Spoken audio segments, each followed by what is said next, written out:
Right at the beginning of the lawn season, I like to apply stuff to the lawn just before a cold rain. This could be at the end of winter or the very beginning part of spring, but none of this stuff is fertilizer. And that's the key here. That's very important. This is the ninja stuff that I do that takes my lawn up a notch and makes it look better than just about anyone else out there. What you see behind me here is a lawn coming out of winter dormancy. It's February. I just core aerated the lawn, which is something that I recommend everyone do at the end of winter and again at the end of summer. But at the end of winter, this applies. The root systems of our grass are waking up from dormancy. They're starting to grow. They're starting to put on root mass.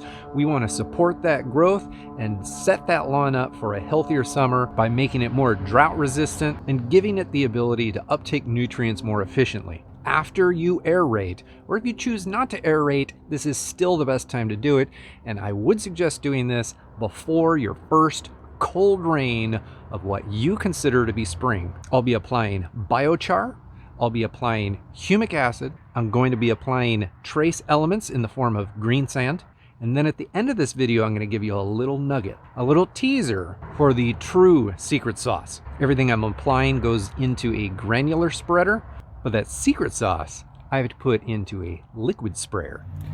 Now, the reason we take this stuff and put it into a granular spreader after we aerate is because almost everything here needs to get incorporated into the soil. So in a gardening scenario, you just kind of mix it in. Or if you are preparing a new seed bed for new grass, you just mix it or till it into the soil. But for an existing lawn that's largely solid, the best way and nearly the only way to efficiently get this stuff into the soil is to poke core aeration holes. You could use a spike aerator if you wanted to. That's not going to relieve compaction, but it will open up channels in the soil that these kinds of products can go into. Well, once they go way deep in the ground, I have to really think about pulling my foot up. Is it really hard to run? Kind of hard to run. It's like I'm wearing like boots that are like waterlogged, like tons of water in them. For this application, these are the products I'm going to be using. You could be using anything. Green sand is basically just a natural product. It is a source of trace elements. There are a lot of trace elements in this, some like 40 some odd. I'm going to be applying this Lawn Box Soil Saver product, mostly because it contains a large amount of humic acid. I'm also getting some calcium and some sulfur in there as well. Trace elements are going to allow your grass to perform better over the course of the year because you're adding all of the miscellaneous small nutrient load into that lawn, things that aren't available in regular fertilizers. Humic acids go into the lawn and they allow the root systems to uptake moisture and nutrients more efficiently. This is a good thing, plus it's a carbon add to the soil. To go deeper into the carbon add, I'm adding biochar in the form of this biocharcan product, which I got from the Yard Mastery company about a year ago. I don't believe they even make this product anymore. So I would link to it, but I don't think they make it. So I'll provide a link to some alternatives that I have also used in the description below.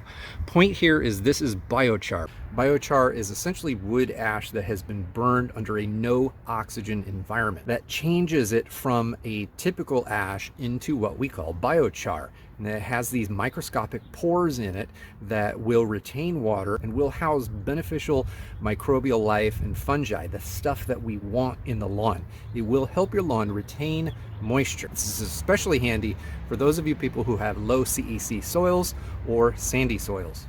Here's the secret sauce right there, soluble mycorrhiza. I'll get to that later.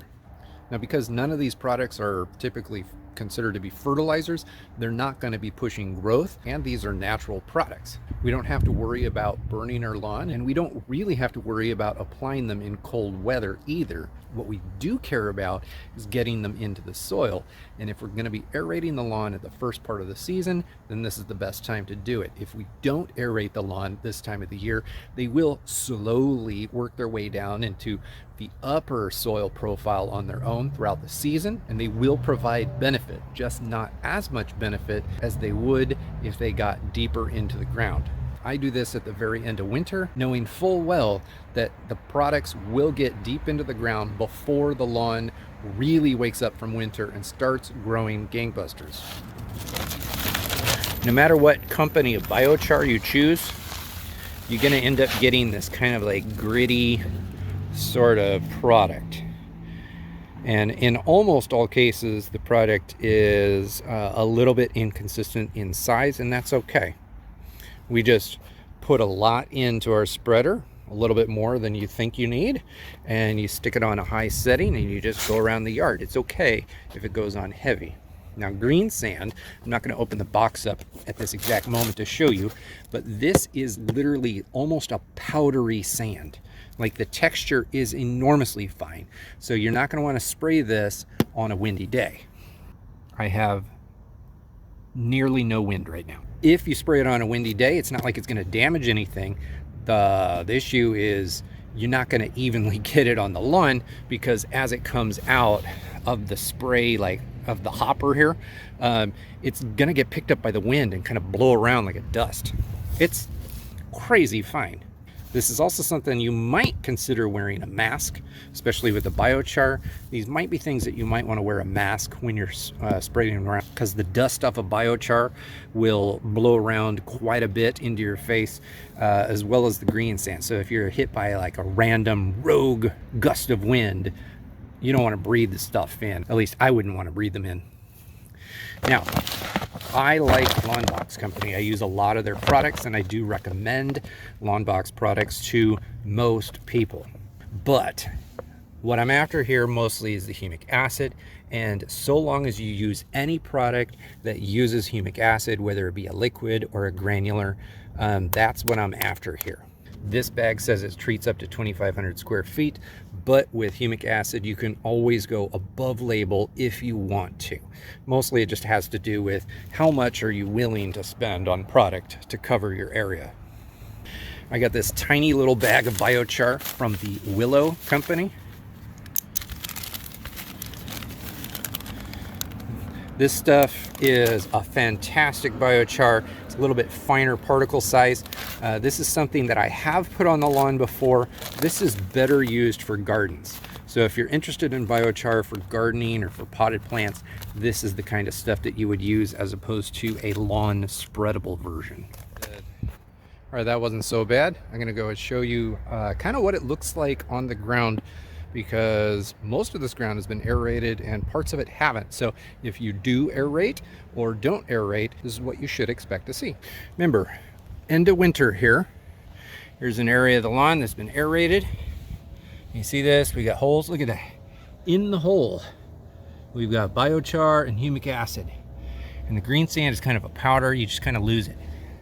Look all around the holes. Everything's in there. It's in the holes. You can't get that in the ground without holes there.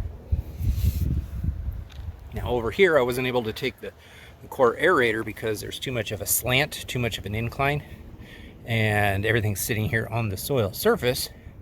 Now it will kind of incorporate into this upper kind of ½ inch of soil over time, especially if it gets watered down and kind of adheres itself to the ground, but it's never going to get as deep as it would get where there are holes. Now, if you want to take it one step further, you can even grab a broom, which is what I'm going to do, and just kind of broom the ground.